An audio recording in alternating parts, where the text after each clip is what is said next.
Dr. Schierholtz. Appreciate your testimony. Dr. Toussaint. Good afternoon, Chair Warren, Ranking Member Kennedy, and members of the committee. It's an honor to be here, and I thank you for inviting me to discuss my experience with non-compete agreements from a doctor's perspective. My name is Will James Toussaint, and I'm an orthopedic surgeon at the University of Florida as of 2022. And I'd like to state for the record that the opinions expressed herein are my own and do not reflect the positions of UF or UF Health. I was born in Haiti and immigrated to Florida, where I achieved the American dream. I was the first in my family to be accepted to college. I worked on Wall Street after college to pay off my student loans. I was then accepted to medical school, where I graduated among the top of my class, and as a result, I matched at Harvard University's orthopedic surgery residency program and then completed an orthopedic foot and ankle fellowship. In 2014, I joined a private practice group in North Central Florida as their only foot and ankle trained orthopedic surgeon. I was one of only 2 surgeons with this expertise across a dozen mostly rural counties serving over 850,000 people. Over the next few years, my partners and I felt the pressures of decreasing reimbursement coupled with the burdens of pre-approval requirements from insurers and competition from other practices. We felt that an infusion of capital was necessary to remain sustainable. As a result, we entered into a purchase agreement with a private equity company headquartered in California. The deal closed in 2017. Although I cannot disclose the transaction's details, there was indeed a non-compete clause. Per the non-compete clause, I would be restricted from practicing orthopedic surgery within 25 miles of any facility in which the group was currently providing medical services, any facility in which the group had previously provided medical services, any facility in which the group was targeted for expansion within the entire state of Florida, and any facility the group was in discussions with related to a potential acquisition. This non-compete was valid for 2 years, and of course, the group was located in multiple states. One might wonder why we would sign such a deal. The reality is that the nuances of the non-compete were not known until we, the doctors, spent hundreds of thousands of dollars in transaction expenses related to the acquisition. We felt backed into a corner and believed that our only choice was to proceed with the transaction in good faith. Unfortunately, within months after closing the deal, the morale of the physicians and the staff declined. Instead of cost savings, the practice's overhead expenses increased significantly due to more layers of administrators, excessive management fees, and millions of dollars of debt expenses. The overhead increased so substantially that some physicians not only did not receive a paycheck, but actually paid to work. Despite the physicians taking on all the risks of patient care, all the while, the cost of the patients started to rise, and they complained that their quality of care decreased. Personally, I became disillusioned by management's focus on dollars instead of the quality of care. I eventually put in my resignation stating my intent to leave for academic practice at the nearby nonprofit public institution. This decision made sense given that the only other orthopedic foot and ankle surgeon in the entire region was retiring, and I would be able to help educate the next generation of doctors. Despite this, the private equity group filed suit against me. It did not matter to the private equity group, that a community of over 850,000 people would not have a specialist surgeon to care for them. It also didn't matter to the private equity group that the university was the only contracted provider of orthopedic care for Medicaid patients in the community, and without me, they would have to travel hours away for care. And finally, it did not matter to the PE group that the state of Florida had already enacted a special statute, Chapter 542, Section 336, stating that if one entity employs all the doctors within a special specialty in the county, that the non-compete is already void. It didn't matter to them. Despite all of this, within days of my leaving the practice, the private equity group threatened legal action to prevent me from entering academic practice. Despite the aforementioned Florida statute negating the non-compete, the private equity goals were clear: to wage a prolonged legal battle in the hopes that I would give up and leave my community before a final judgment was made. After an expensive 4-month dispute, a legal settlement was finally achieved, and I was able to join the university. Not surprisingly, many patients from my previous practice told me that they were very frustrated when they called the group asking for me. They said that the private equity group lied to them and stated that I had retired from medicine, which is clearly untrue. Because of my concerns with private equity in healthcare, including their use of non-compete agreements, I joined the Coalition for Patient-Centered Care, a group of healthcare stakeholders who oppose private equity's influence over independent physicians. I have experienced the negative consequences of non-compete agreements have on patients, the physicians, and their communities. And I conclude that these restrictive covenants negatively impact patient access to physicians, limit the quality of care, and increase costs to all parties. Thank you. Dr. Toussaint, you're an orthopedic surgeon, is that right? That is correct. Okay. Where'd you go to med school? I went to medical school at NYU, sir. Okay. And you were, I think you said you were at the top of your class. Yes, sir. And then you trained at Harvard. That is correct.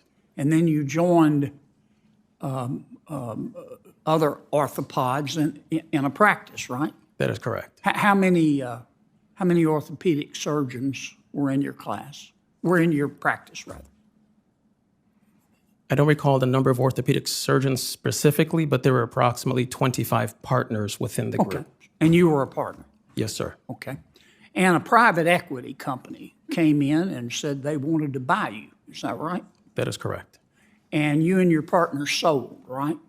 That is correct. And they paid you a bunch of money, right? They paid me some money, sir. That is correct. Yeah. How much did you walk away with? I walked away with nothing. No, when they bought your practice, you were a partner. You were paid, right? Right at that point, sir, I did not walk away, but I was. Well, I didn't strike the walk away. How much did you personally gain from the sale to the private equity group? I'm not allowed to disclose the details of the transaction, sir. Was it over? Why not? Because that is part of the transaction's restrictive agreement, sir. Was it over $1 million? I'm not allowed to say, sir. Was it over $2 million? I'm not allowed to say the amount. It was a lot of money, though, wasn't it? I do not believe it was worth my freedom, sir. But you did at the time. I did not, sir. Okay. Why'd you sign the agreement? Because it was, for the lack of a better term, I was compelled to sign the agreement in order to fall in line with the group, sir. Here's why I think you signed the agreement, and I don't mean to offend you. It's okay. I've seen these kind of transactions before. This is going on all over the country.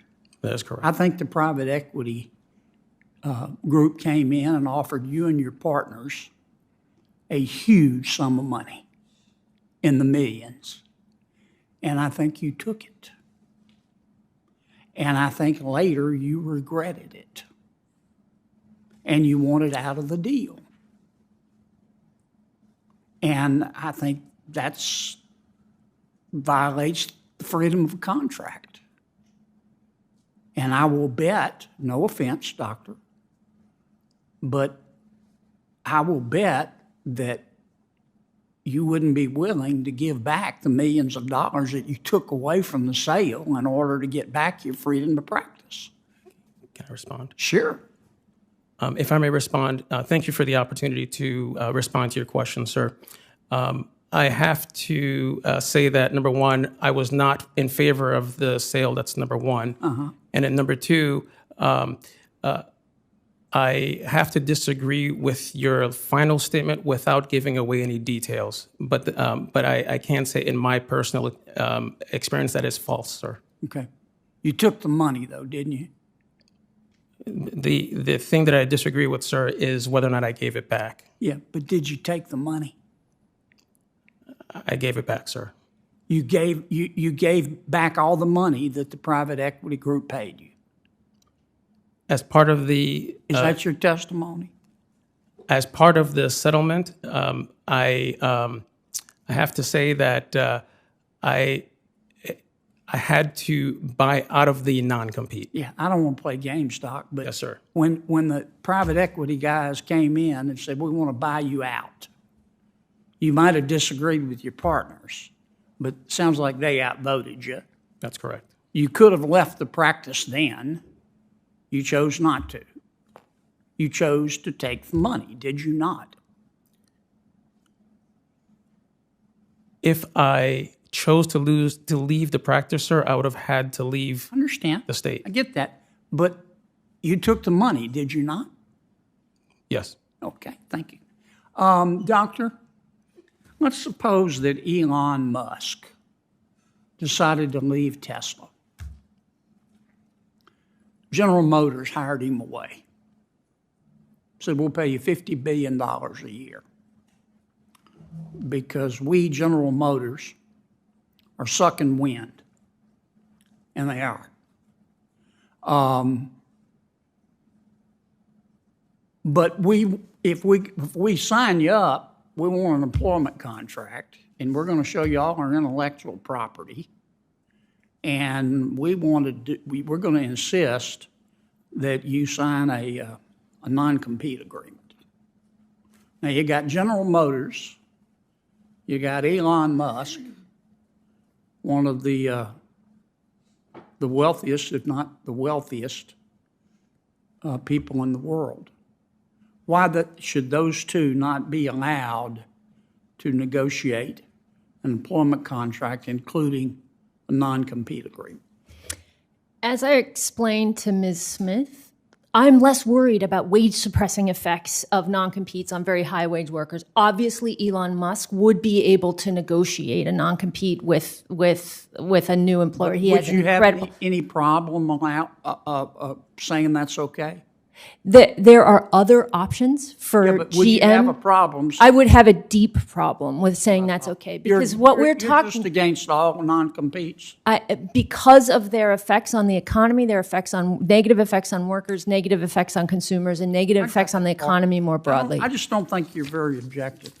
I don't think you're a very objective witness. It's been my experience that most of these issues, there are always two sides.